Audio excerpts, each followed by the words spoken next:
안녕하십니까. 미스터리 홈즈의 이상민 소장입니다. 어저께 브레인시티 대강 로제비앙 모아 엘가의 1순위 분양 소식을 알려드렸습니다. 어떤 분이 이제 댓글을 다셨어요. 댓글을 다셔가지고 뭐라고 그러시냐면, 실거주 의무가 없는데 실거주 의무가 있다라고 허위 사실을 유포하느냐. 분양가 상한제 지역 같은 경우에는 다른 데와 다르게 전매 제한이 최대 10년까지 있고, 실거주 의무 기간이 있습니다. 실거주 의무 기간이 최대 5년까지가 있을 거예요. 그런데 이 실거주 의무 같은 경우에는 옵션이 있습니다. 주변 시세보다 80%에서 100% 정도 그 안에 분양가를 책정해서 하게 되면 실거주 의무를 하도록 되어 있습니다. 그 이유는 뭐냐면 싸게 공급받았으니까 약간의 불이익을 주는 거죠. 투자자들의 수요를 차단하는 그러한 옵션인 거죠. 여기 같은 경우에는 다른 지역보다도 오히려 분양가가 셉니다. 다른 지역의 분양가보다. 그러다 보니까 여기는 실거주 의무가 그 옵션이 해당이 되질 않는 거예요. 실거주 의무가 없는 거죠. 제가 확인해 본 결과 여기는 실거주 의무가 없습니다. 그러면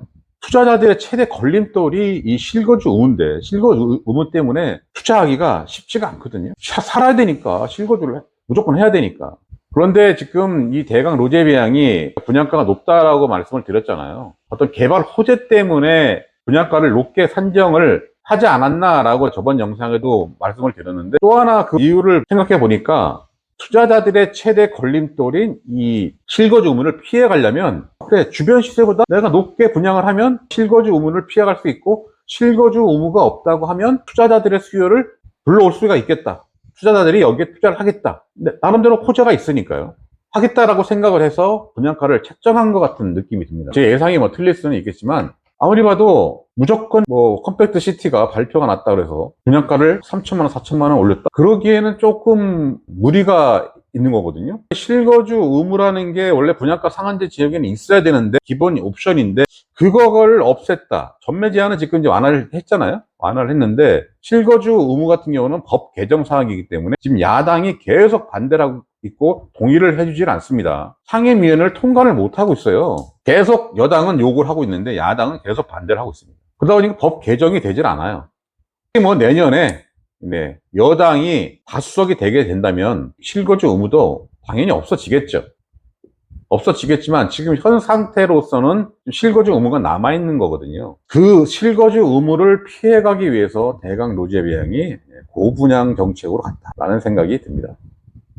어저께 2순위가 마감을 했는데 2순위가 어떻게 마감을 했는지 한번 보도록 하겠습니다. 2순위가 이렇게 마감이 됐습니다. 어저께 미달됐던 게 59 B타입하고 84 B타입 C타입이 미달이었는데 2순위에서는 59 B타입 같은 경우에는 높은 경쟁률로 2순위에서 다 마감이 됐고요. 그 다음에 89 B타입 같은 경우는 아직까지 17세대가 남아 있습니다.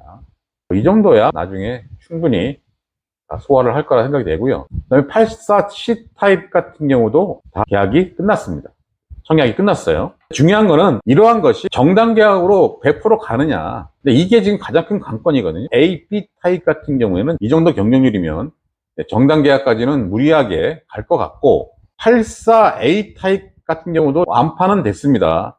됐는데 경쟁률이 이렇게 높지가 않아요. 높지가 않아서 이분들이 100% 정당 계약까지 가느냐? 네, 이건 아무도 모릅니다. 제일 풍경채 같은 경우도 3대1, 4대1로 마감을 했는데 정당 계약까지 가지 않아서 지금 선착순 분양을 하고 있어요. 그러면 84 B타입 같은 경우는 지금 현재까지도 미달이다 보니까 일정 기간 이 상태로 갈 것 같습니다. 84 C타입 같은 경우도 경쟁률이 썩 높은 편이 아닙니다. 특히 기타 지역에서의 경쟁률이 높지가 않아요.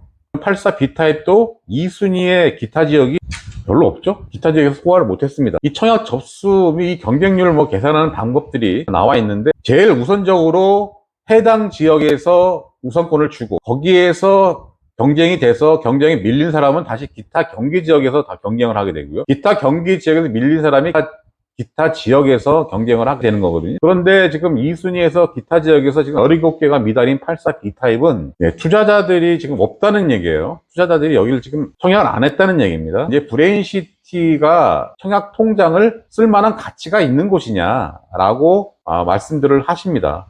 19와 59 타입은 경쟁률이 높은 경쟁률로 끝났지만 84 타입들이 지금 불안합니다. 정당 계약까지 갈 수 있느냐라는 얘기거든요.